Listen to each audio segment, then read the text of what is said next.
Hello and welcome to the Catch a Lift Coaches Corner. I'm Cal head coach Melissa Luke, and this week I'm honored to welcome U.S. Navy veteran Lara DiPaola to the show.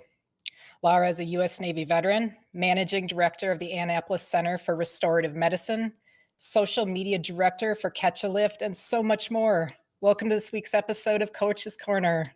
Lara, thank you so much for being here with us. I'm super excited to be here with you. Oh my gosh, we're so excited to talk to you about all things you, but also a little bit behind the scenes too at Catch a Lift, what you do. So let's jump in right now. And do you want to tell us a little bit about your life growing up and ultimately what led you to the Navy? Oh gosh, a little bit. I turned 50 this summer, so a little bit about my life. It feels like I am the proud child of flower children. My parents were kind of nomadic. I was born in Illinois, but we moved to Southern California by the time I was 3. My father is a retired fire chief. My mom is a retired college professor, and service was at the core of what we did. But there weren't people in my family that served. My father, he was exempted from Vietnam because of a medical condition, so we'd have to look pretty far back. Ironically, what brought me to the Navy was Top Gun. I completely blamed Really? Cruise. Yeah, so Top Gun was filmed in part at Naval Air Station El Centro, and that's Okay. where El Centro, California. Other parts of it were at Miramar, and there were a couple other places they did it, but it was really like, oh, this is the big thing. And when my parents said, what college are you going to go to? I said, oh, guess what I just did? I joined the Navy. So, yeah, that was a big shock for them, but Yeah, I bet. I mean something. So I'm actually a Gulf War veteran, and Okay. I use the term kind of loosely because most of my service, we were in boot camp when Clinton declared war. They actually came into our compartment and took out all of the fake drill weapons. I don't know why that happened, but and then by the time I finished boot camp in A school, I was a Navy aviation bosun's mate, and got to my first duty station, which was Rota, Spain, things were just about over. Okay. That's where I went with my service. The earlier part of my life, beach bum, animal lover, former rodeo princess, but we won't go Oh there. my gosh, this is like a whole nother, we're going to do like a part 2 with you because I think we've got a lot of other stuff too we could dive into. Well, that or I just don't have a long enough attention span for things. And I move on to the next thing. So, So talk to us a little bit about that time in the Navy. What were you doing? so I was an aviation bosun's mate. So basically a glorified gas pump jockey for Okay. airplanes. I really actually wanted to be a photographer's mate. So I worked really hard towards getting in that direction. And then you're a little bit younger than me, so maybe you don't know about the base closure and reduction in force that Clinton did. And my first son was born while I was on active duty. And at the time that I was in the Navy, the theory was if we wanted you to have a family, we would have issued you one. And I wanted Right. to be a mom. I wanted to be a mom more than I wanted to be an aviation bosun's mate. So I took that early out option. Okay. So can you talk to us a little bit about what that transition was kind of like for you coming out of the Navy? Well, I didn't fully come out because I went from being active duty to being a military spouse. I have the world's best ex-husband. We raised 2 beautiful children together for a short period of time. We did fall into that, military. I don't want to say stigma, but it is actually a real thing where you get married super young and it doesn't Right. tend to work out. Yeah. So we were lucky enough that we've stayed really good friends. But I went from being active duty to being a military spouse. So And you've really kind of seen like all the sides of this coin, because we'll get into it later too, with a son that's serving and yourself, and being a military spouse. That's incredible. I think that actually serving on active duty helped me to become a military spouse because you could see it from both directions. I got pretty active in the military spouse community. This is, in the early days of the internet. So there were things like listservs and chat rooms, and really Yeah. just pulling the military spouses together in the Hampton Roads area. Most of my time as active duty was spent in Rota, Spain. And then I got out when we were stationed at Norfolk, Virginia. And my husband was on the USS Roosevelt. And so I kind of took a lot of that and put all of that knowledge together and really tried to create a community of other military spouses at a time where there just really wasn't much of that. Right. Mhm. That's incredible. And that must have been really interesting too for you to kind of, like you said, almost be on that front end or, as the internet and social media is kind of starting to develop and seeing how that Mhm. you can use that, to build that community. Very cool. Very It was cool. it was really an interesting, like almost a really rapid transition. I remember being stationed in Spain, and to be even able to call my parents back home in the States was really laborious. It wasn't pick up your cell phone. We didn't have we lived on the economy in Spain, so their phones were really expensive. So you'd have to go to a payphone with a bunch of pesetas and just keep plugging those in. So by the time we Oh my got back gosh. to the US and I was, a military spouse, the internet was able to kind of help keep us all connected. Yeah. That's interesting. How long before you came back to the US? How long were you in Spain for that time? So I was in Spain for 3 years, a little over 3 years. So when I came back, my last squadron in Virginia Beach, CH-53s, woo, the circuit riders, I was only there for about 8 months before Okay. I transitioned out. Very good. So, once you kind of move through that time, military spouse and doing the stuff that you were doing, what did you kind of pursue from there, Lara? At first it was my kids. That was, I kind of told myself if I was not going to do the military thing, I was going to do the mom thing. So I did that for a while, and then my ex-husband, unfortunately, he was retired disabled. As a matter of fact, he was 2 weeks from a lat transfer from the Navy to the Army to fly helicopters. He was on board the USS Roosevelt, and he lost his sight. Oh my And gosh. yeah, that was partially a complication from undiagnosed diabetes, and I don't want to give all his information, but Yeah. it was, so we went through the whole transition of him retiring from the military and going to the VA boards and doing all those sorts of things. So a lot of my early years post separation were spent on trying to help him make that transition and be healthy. Once we were settled in, I actually went into federal law enforcement.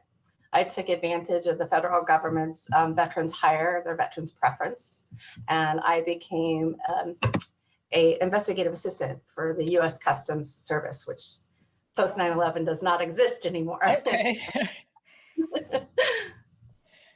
So how long were you doing that?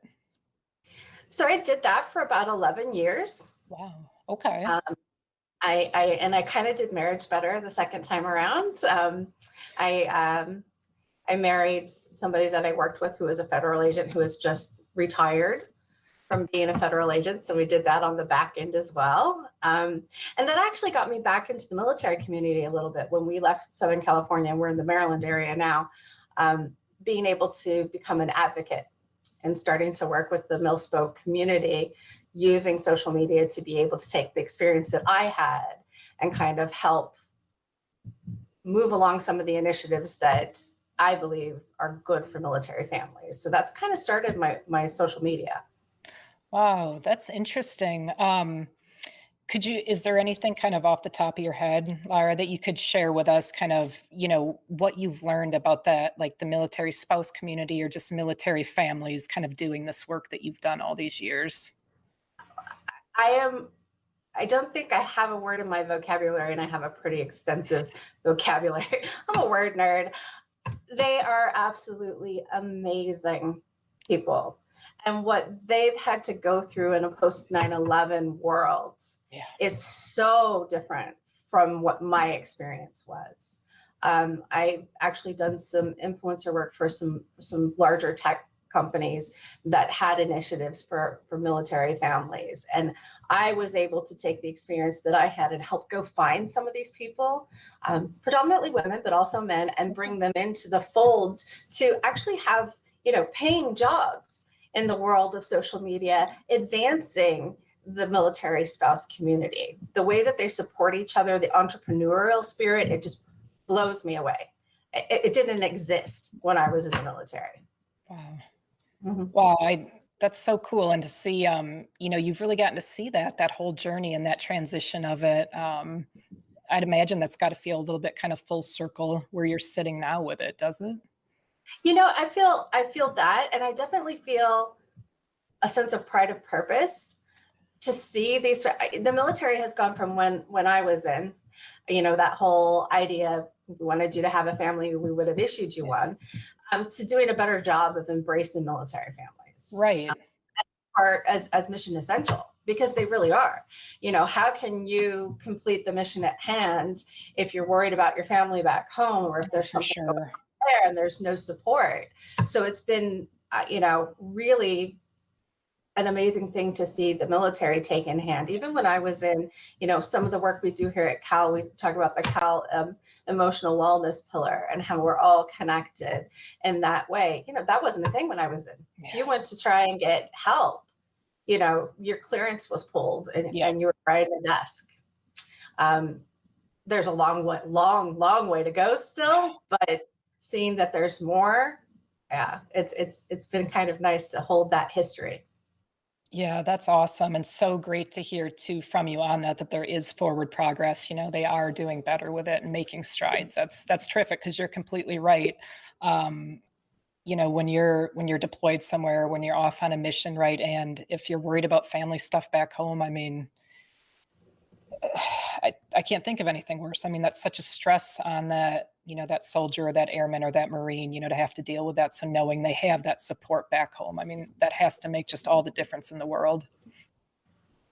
Yeah, it does. And even the role of women in military and active duty has changed quite a bit since I was in. I came in at the very end of tailgate. Look at that. That's football. When our role of being seen as women that can contribute to the mission changed a whole lot. We weren't secretaries anymore. In the Navy, Right. we call us waves. We weren't waves anymore. We were co-equal. I was in just as we were starting to allow women in combat. It was right after I got out. So, I do get to hold some of that history, and I feel privileged for that. Yeah, absolutely. Absolutely. So, Lara, you're the managing director of the Annapolis Center for Restorative Medicine. Would you talk to us about, number one, what restorative medicine is and how you got into it? Kind of the same way I got into all the stuff we've talked about so far. I was interested, I had time, and I sort of fell into it.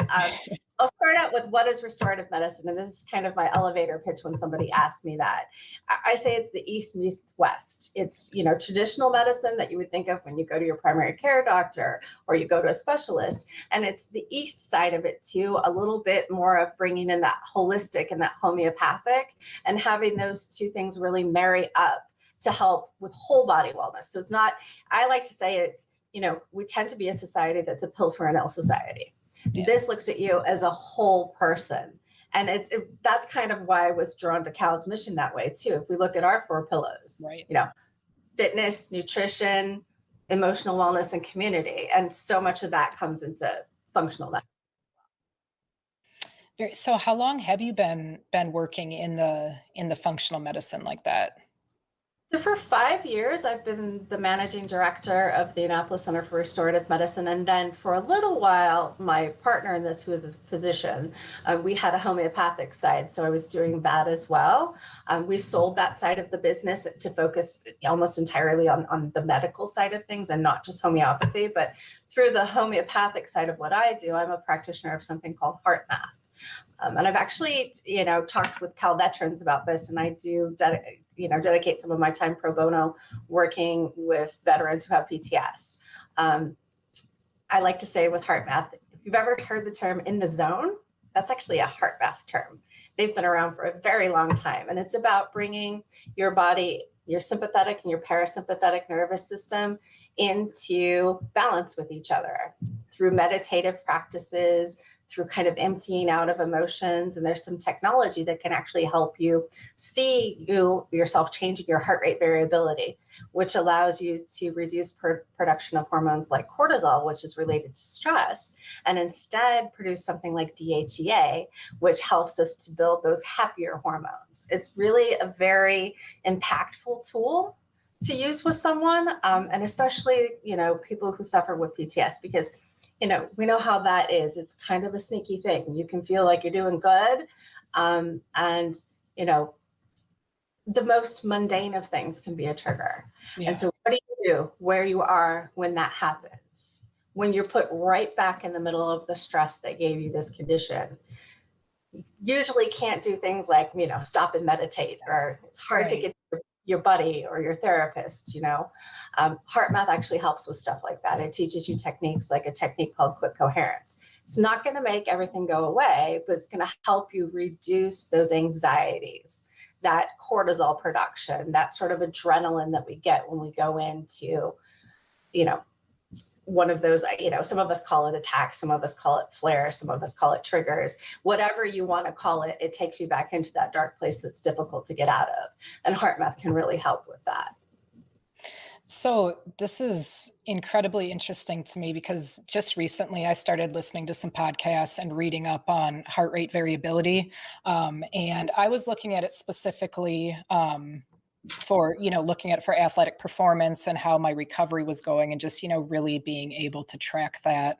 And the heart math, like you're talking about is absolutely incredible to think about. Um, for anybody that is interested kind of in learning more about either heart math or HRV, heart rate variability, do you have any recommendations for good places to go and read or kind of resources just to look more into that? So the Heart Math actually has an institute based in Minneapolis. So the Heart Math Institute, they have a Okay. website. I would caution, I'm going to put this sort of disclaimer on it at Yeah. first. It does look a little hippy dippy crunchy at first. It is not, let's all get in a Right. circle and be okay. So looking into that and looking at the science, they have some great videos in there. It's a good resource. Heart math tools are something that you can teach yourself. It's better if you have somebody to help guide you through it. But absolutely, Live Strong Foundation is also another place that talks Okay. about HRV. And when we say the in the zone, it's great for athletes, and it was actually originally designed for athletes, for high performing athletes, to get them in that HRV zone for optimal performance. And then they sort of just kind of started using it with PTS. They started using it with people who had gone through different types of traumas and were maybe inpatient, and realized that doing those sorts of things has the same effect on your emotional wellness as it does on your athletic performance. So is there a measurable way, like, so talking specifically about heart math, because like I know in HRV, you can take, scans every day of it, and so you're looking, to kind of find what your body does. I mean, is heart math a similar way where there's actual numbers that you can kind of data track it? Or what does that look like for a person? So for me, because I'm actually a clinically certified practitioner of heart math, there is actually technology. So when I'm seeing a patient for heart math, I use the technologies that I have within my office that work much like an EKG does. There's a node that gets attached to your ear, whereas when you do an EKG, there's several dozen nodes all over your body, but this one actually does the same thing to a lesser degree. Heart Math also has mobile technology. They have something called Inner Balance, and I've actually used that with veterans. It plays like a game, but it uses that EKG technology to tell you what your heart rate variability is. So your smartwatch can do some of those sorts of things, but Right. don't tend to be practicing those HRV moderating techniques, you know, all day long. And your smartwatch really isn't going to track that. Getting yourself into an actual session and seeing your heart rate variability change, and what you're doing in that session, then you can take those techniques and use it without actually having to have the technology. It's kind of like a muscle that you're building. Very cool, very cool. I'm excited to read more about it and kind of specifically look at that heart math. Thanks. Mhm. No, thank you Yeah. for explaining that to us. So Lara, something we all deal with, obviously, to varying degrees is, stress in our life. And, we can, you know, bring the scope and even smaller, many of our veterans struggle with post-traumatic stress. Um, what do you recommend for people, just starting out, really looking to kind of gain control back of their stress, of their anxiety levels? Where can people start? I think community is one of the best places to start there. I really do. I think that having a network of people that have your back is extremely helpful. Finding yourself good resources, there's tons of books out there. The Heart Math Institute has something. They actually have two books that you can get, that one deals with stress and one deals with anxiety. There are lots of communities that talk about stress reduction, meditation, even though, I cracked the little joke earlier about it's not crunchy or hippy dippy. But we don't have to, discount these things that are crunchy, hippy dippy. Right. I say things like Ayurvedic medicine existed well before modern medicine. Even homeopathic medicine kind of goes hand in hand with those things. So there are lots and lots of places that you can find meditative resources that'll teach you how to do really simple meditations. There's also apps. Calm is a great app. Headspace is actually one of my favorite apps. In the tech sector, getting yourself something like a Fitbit, or I actually have an Amazon Halo. I like Amazon Halo because it actually gives you workshops and it'll track your progress for a week. And you can start out at a simple meditative practice and you can get as complicated as you want to, or you can focus your meditations on just anxiety or stress. Sleep is a big problem for veterans who are dealing with PTS, absolutely. Yep. Or even just dealing with, those physical outward wounds. Getting yourself into a meditative practice like that is really great. Headspace does that really well. Amazon Halo does that really well. Calm, not so much, but what I like about Calm is it'll remind you throughout the course of your day to just kind of stop and breathe for 30 seconds. That breathing, that expanding of your diaphragm oxygenates your blood, which just naturally lowers some of those stress hormones. And it can be as simple as just doing it for 30 seconds to a minute. Something I really committed to a couple years ago was I referred to it as breathing with a purpose. Through talking to different doctors and people that were, helping me with my recovery, I realized I have been just, breathing, not with a purpose, just out of this very, a lot of mouth breathing and, so started, really forcibly training myself into nasal breathing and into some of these other techniques that would involve into, box breathing and such. And it's helped a lot.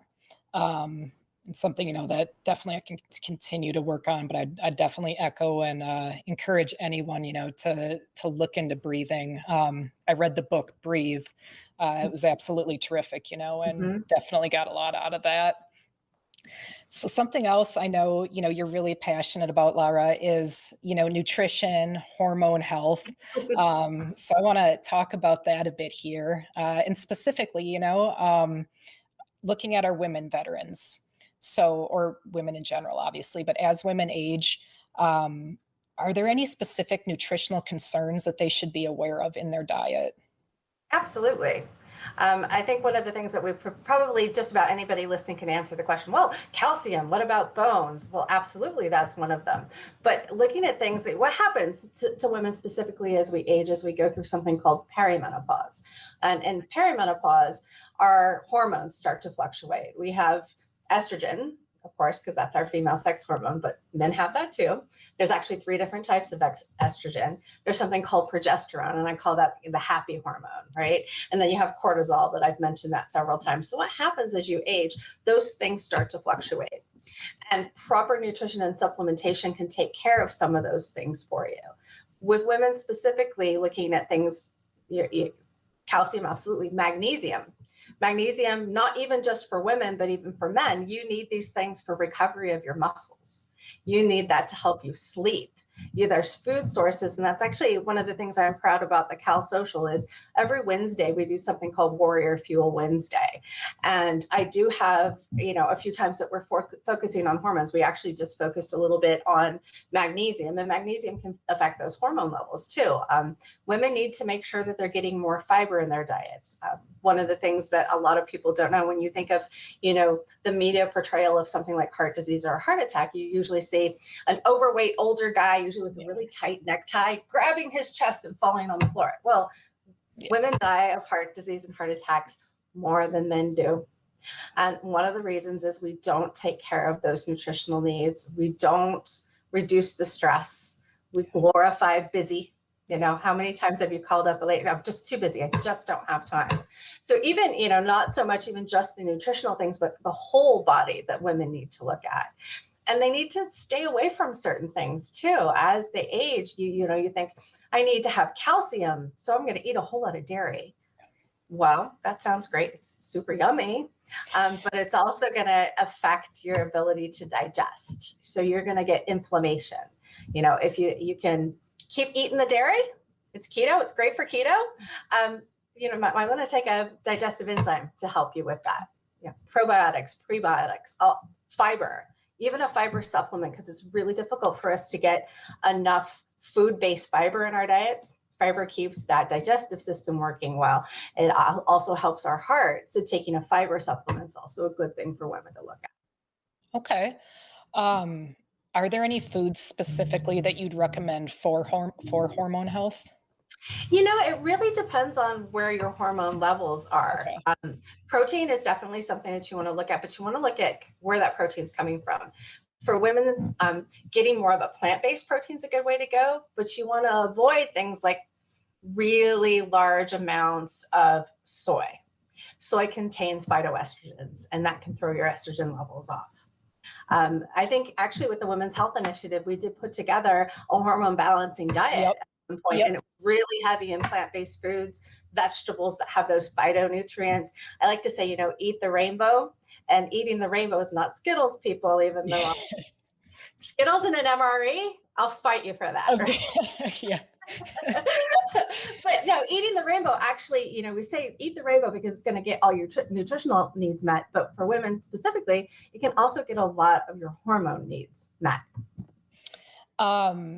So kind of talking about that too, is it by blood, like a blood test, or if anybody is interested in like looking at their hormone levels, like how is that tested? So yeah, it's blood most of the time. Okay. So what I will tell you is I love primary care doctors. They're great. They keep us all well. But most of them are practicing traditional medicine. And when you say, I need my hormone levels checked, first they're going to say, well, you're not in menopause. You don't need to worry about that. Completely untrue. As soon as you think you might be hitting perimenopause, and here's a real fun piece of news, you can be in perimenopause for up to 10 years. Yeah. And that's when your hormones start to fluctuate. So if you can get that taken care of sooner, the better. So I say, try and find yourself a functional medicine doctor, a restorative medicine doctor. Even some homeopaths will do it. Usually with homeopaths, they're not covered by insurance because they're not medical doctors, but a DO can do that. A nurse practitioner can do it. And you want to look at things like, yes, your estrogen levels, your progesterone levels. You want to look at your thyroid levels. There's 3 different types of thyroid to look at: TSH, T4, T3. That'll kind of tell you your thyroid really helps regulate your hormone production. You have to see how your thyroid's doing. You want to look at, gosh, I'm trying to think. So you put you on the spot. You can actually look at your hormone levels for cortisol production. There's a certain type of blood test that you can do for that. You want to look at your testosterone levels, even as a woman, and kind of see where all of that is. And the nice thing that getting a functional medicine or restorative medicine doctor or homeopath can do for you is they know how to interpret those in ways that a lot of traditional medicine practitioners just don't. And that's not faulting them. This is extra education that you go and get. So seeking that out can really make a huge change in your life. Do you have a recommendation? Like, is there an age, like you said, like women could be in perimenopause up to like 10 years. Is there an age that you recommend women get hormones checked, or just, if you feel like you're starting to have some type of symptoms, or, what do you kind of think about that? So the best way for a woman to gauge when she might start to enter that perimenopause phase is to see how the women in her family went through this. There's a lot of genetic links to that. So what age did your mom go through menopause? When was she told she was in menopause? And, this is a pain point for me, but in the medical field, the way that they test whether or not you're in menopause, generally, there is blood testing you can do for this, but they just say, have you had a cycle for 12 months? If you've gone 12 months without a cycle, you're in menopause, which feels a little lacking. Yeah. So the first place to do is to look at the women. You have sisters, your mother, your grandmother, whoever's willing to talk about that. Unfortunately, some of us don't have those things. Right. My mother had cancer when she was really young, and she had a early menopause because of her cancer. So Right. she wasn't a help for me. So starting to get night sweats, getting really hot at night, freezing your partner out because you're sleeping, with a fan and no blankets, and they're freezing to death. That's one way.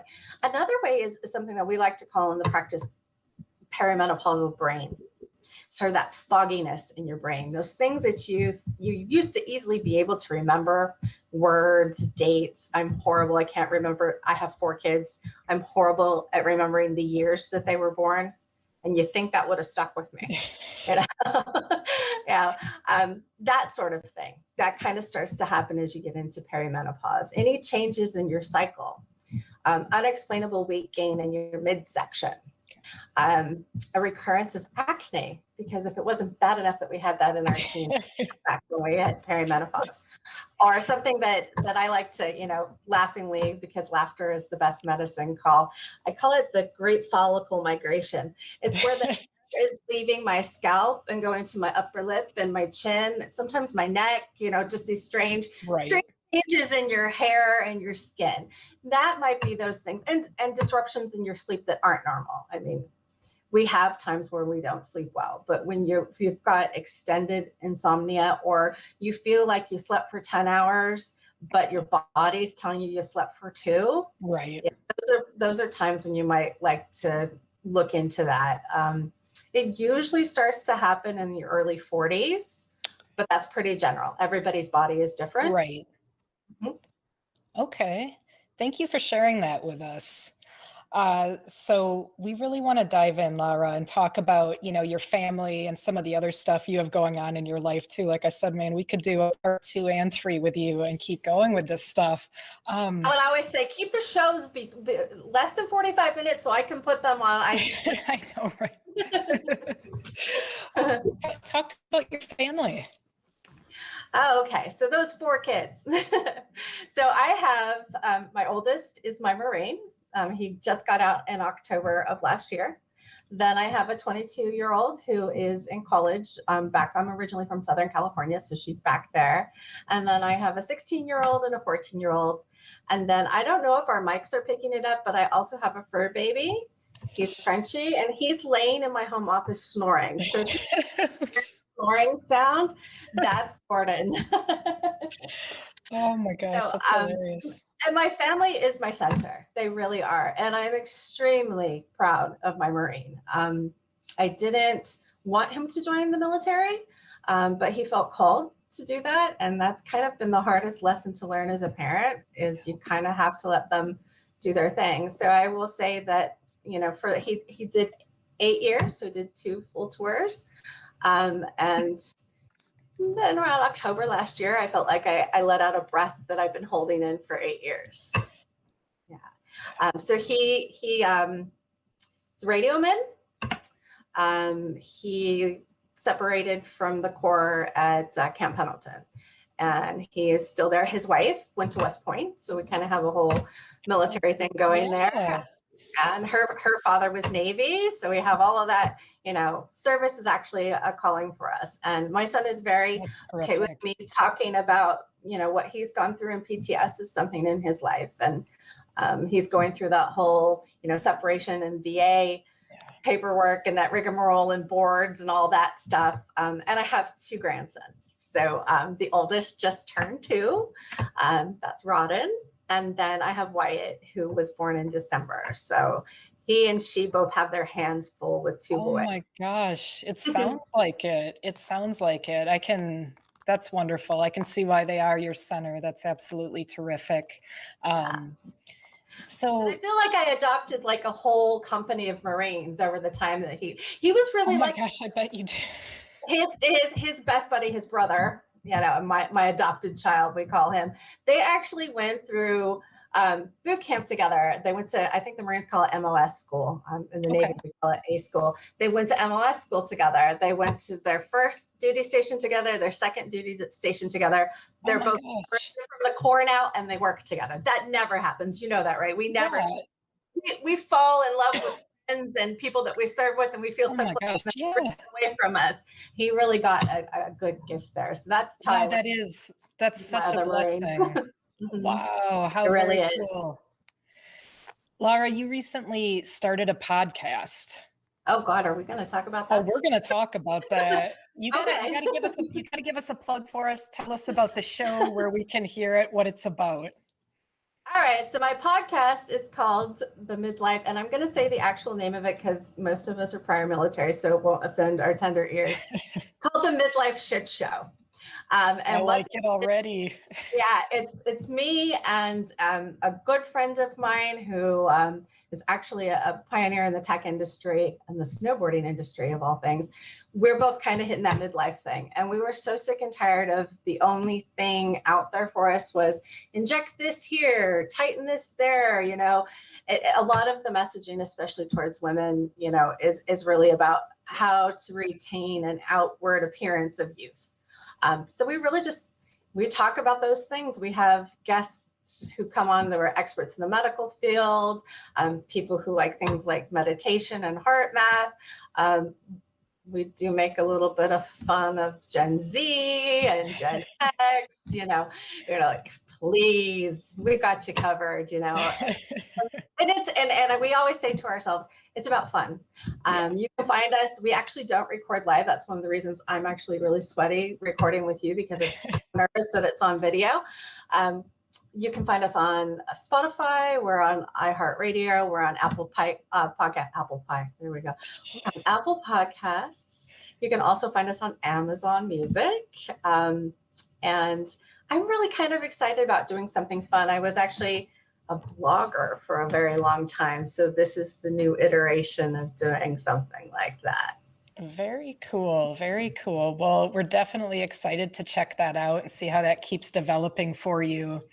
Um, Lara, so recently, I'm going to say recently, last year, you came on the Catch a Lift team as the social media director. Um, Talk to us about that experience, how it's been working at Cal in that capacity. Cal is another one of those things that I fell into and fell in love with. Um, what's happening with the medical practice that I'm the director at is the physician I practice with is going to be retiring this summer. So I was starting to look for something to fill a little bit of my time. And I wanted something with a purpose. And I actually saw a Cal job advertisement. And I thought, you're going to laugh, I don't think anybody knows this. I don't think I've ever disclosed this to anybody on the Cal team. I thought it was Catch a Lift, like they were taking disabled veterans and giving them rides places. I had no idea what a PR was. Yeah. To me, PR is something completely different. It's in the marketing realm. It's been this amazing awakening to the power of fitness and community, and I feel like I know Chris. I really do. It's that whole. I actually use the term catch a lift in my everyday life that's not related to Cal, because I love the idea of it's catching a lift, it's working out. Yeah. It's catching a lift, it's lifting someone else up, it's lifting each other up, it's community. I have been so welcome into the fold of this. I have the social media director skills go back a long way. I was actually one of the first 10,000 people on Twitter, which is pathetic, but to be able to use those platforms in a way that highlights veterans, that doesn't make it cause marketing. And what cause marketing is to take somebody else's pain and turn it in a way to make money. What Cal does is shine a spotlight on these amazing people. And I think that's, the Everyday Heroes campaign, which we're just finishing up, focusing on women veterans. And next month, I think we're moving on to talking about alcohol. And if you go to the Cal website, you can look at what we have planned out for the whole year. And it looks a little heavy, but when you get into those things and you talk about those, I don't even like to call them problems, but I call it residual effects, sort of the collateral damage that's happened post 9/11, especially. To be able to shine a light on what's happening there and to bring people up. I feel so privileged to talk to these veterans, to hear their stories. I joked with you before we started recording. I said, gosh, my service was nothing. Let's not talk about that. I don't feel that because I'm not proud of my service. I feel that because I am so deeply grateful to your generation who is serving, because it's hard and it stays with you. And what Cal does is show that it's still there. I actually had somebody say to me the other day, "Are we still in Afghanistan?" And I just wanted to grab them and shake them and say, how are you an American and you don't know we're still in Afghanistan? And this is not about talking about what got us there or how we get out of that. This is talking about the individual boots on the ground military member who is sweating it out literally every day, whether you're there or you're in Conus or Oconus or wherever you are. That's still a lot to carry. Absolutely.